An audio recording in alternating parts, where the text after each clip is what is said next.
ಈ ಮಧ್ಯೆ ಮತ್ತೊಂದು ಇಂಟ್ರೆಸ್ಟಿಂಗ್ ಬೆಳವಣಿಗೆ ನಡೆದಿದೆ. ಒಂದು ಕಡೆ ಮುಂದಿನ ಮುಖ್ಯಮಂತ್ರಿ ಯಾರು ಅನ್ನುವಂಥ ಚರ್ಚೆ ನಡೀತಾ ಇದ್ರೆ ಡಿ.ಕೆ. ಶಿವಕುಮಾರ್ ಅವರನ್ನ ಇವತ್ತು MLC ಚಂದ್ರರಾಜ್ ಹಟ್ಟಿಹೊಳಿ ಬೆಳಗಾವಿಗೆ ವೆಲ್ಕಮ್ ಮಾಡಿಕೊಂಡ್ರು. ಅದಾದ ನಂತರ ಅವರೊಂದು ಪೋಸ್ಟ್ ಹಾಕಿದ್ದಾರೆ. ಆ ಪೋಸ್ಟ್ ಈಗ ಚರ್ಚೆ ಕಾರಣ ಆಗಿದೆ. ಆ ಪೋಸ್ಟ್ ಹೆಂಗಿದೆ ಅಂತಂದ್ರೆ DCM ಡಿ.ಕೆ. ಶಿವಕುಮಾರ್ ಅವರನ್ನ ಮುಖ್ಯಮಂತ್ರಿ ಡಿ.ಕೆ. ಶಿವಕುಮಾರ್ ಅಂತ ಪೋಸ್ಟ್ ಅಲ್ಲಿ ಹಾಕಲಾಗಿದೆ. ಫೇಸ್ಬುಕ್ ಅಲ್ಲಿ ಪೋಸ್ಟ್ ಮಾಡಿದ್ದಾರೆ MLC ಚಂದ್ರರಾಜ್ ಹಟ್ಟಿಹೊಳಿ. ಡಿ.ಕೆ. ಶಿವಕುಮಾರ್ ಅವರನ್ನ ಬೆಳಗಾವಿಯಲ್ಲಿ ಸ್ವಾಗತಿಸಿದಂತ ಪೋಸ್ಟ್ ಅದು. ಮುಖ್ಯಮಂತ್ರಿಗಳಾದ ಡಿ.ಕೆ. ಶಿವಕುಮಾರ್ ಅವರನ್ನ ನಾನು ವೆಲ್ಕಮ್ ಮಾಡಿಕೊಂಡೆ ಅಂತ ಬರೆದಿರೋದು. ಹೆಬ್ಬಾಳ್ಕರ್, ಸಚಿವ ಹೆಬ್ಬಾಳ್ಕರ್ ಅವರ ಸಹೋದರ ಚಂದ್ರರಾಜ್ ಹಟ್ಟಿಹೊಳಿ MLC. ನಂತರ ವಿವಾದ ಹೆಚ್ಚಾಗ್ತಾ ಇದ್ದಂತೆ ಪೋಸ್ಟ್ ಅನ್ನು ಅವರು ತಿದ್ದುಪಡಿ ಮಾಡಿದ್ದಾರೆ. ನಂತರ ಉಪಮುಖ್ಯಮಂತ್ರಿ ಅಂತ ಸೇರಿಸಿದ್ದಾರೆ. ನಾನು ಇವತ್ತು ಮುಖ್ಯಮಂತ್ರಿಗಳನ್ನ ವೆಲ್ಕಮ್ ಮಾಡಿಕೊಂಡೆ ಅನ್ನೋದು ಪೋಸ್ಟ್ ಅಲ್ಲಿ ಆರಂಭದಲ್ಲಿ ಇದ್ದಿದ್ದು. ಆ ನಂತರ ಅದಕ್ಕೆ ಉಪ ಅನ್ನೋದನ್ನ ಸೇರಿಸಿದ್ದಾರೆ. ಅಂದ್ರೆ ಚರ್ಚೆ ಶುರುವಾಯಿತು. ಕಮೆಂಟ್ ಸೆಕ್ಷನ್ ಅಲ್ಲೂ ಕೂಡ ಕೆಲವರು ಪ್ರಶ್ನೆ ಮಾಡಿದ್ರು. ಅದಾದ ನಂತರ ಚಂದ್ರರಾಜ್ ಹಟ್ಟಿಹೊಳಿ ಅವರ ಸ್ಟೇಟಸ್ ಬದಲಾಗಿದೆ ಅಥವಾ ಆ ಪೋಸ್ಟ್ ಬದಲಾಗಿದೆ.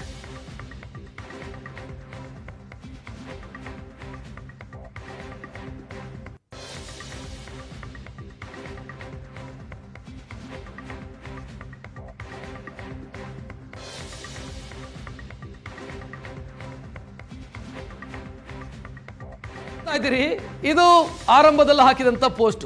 ಮುಖ್ಯಮಂತ್ರಿಗಳಾದ ಸನ್ಮಾನ್ಯ ಡಿ.ಕೆ. ಶಿವಕುಮಾರ್ ಅವರನ್ನ ಸಾಂಬ್ರಾ ವಿಮಾನ ನಿಲ್ದಾಣದಲ್ಲಿ ಸ್ವಾಗತಿಸಲಾಯಿತು ಅಂತ ಪೋಸ್ಟ್ ಹಾಕಿದ್ರು. ಅದರಲ್ಲಿ ಉಪ ಬಿಟ್ಟು ಹೋಗಿತ್ತು. ನಂತರ ಇದು ಬೇರೆ ಬೇರೆ ರೀತಿಯ ಚರ್ಚೆ ಕಾರಣ ಆಯಿತು. ನಂತರ ಅದಕ್ಕೆ ಉಪಮುಖ್ಯಮಂತ್ರಿ ಅನ್ನೋದನ್ನು ಸೇರಿಸಿದ್ರು. ಇದು ಅಚಾತುರ್ಯವಾಗಿ ಬಿಟ್ಟು ಹೋಗಿರೋದಾ ಅಥವಾ ಉದ್ದೇಶಪೂರ್ವಕವಾಗಿ ಆಗಿರೋದಾ ಗೊತ್ತಿಲ್ಲ. ಒಟ್ಟಲ್ಲಿ ಮುಖ್ಯಮಂತ್ರಿಗಳಾದ ಸನ್ಮಾನ್ಯ ಡಿ.ಕೆ. ಶಿವಕುಮಾರ್ ಅವರನ್ನ ನಾನಿವತ್ತು ಸಾಂಬ್ರಾ ವಿಮಾನ ನಿಲ್ದಾಣದಲ್ಲಿ ಸ್ವಾಗತಿಸಿದೆ ಅಂತ ಬರೆದಿದ್ದಾರೆ ಫಸ್ಟಿಗೆ. ನಂತರ ಪ್ರಶ್ನೆ ರೈಸ್ ಆದಾಗ ಅದಕ್ಕೊಂದು ಉಪ ಸೇರಿಸಿದ್ದಾರೆ. ಅದನ್ನು ತಿದ್ದುಪಡಿ ಮಾಡಿದ್ದಾರೆ. ಎರಡೂ ಪೋಸ್ಟ್ ಅನ್ನು ನೋಡ್ತಾ ಇದ್ದೀರಿ.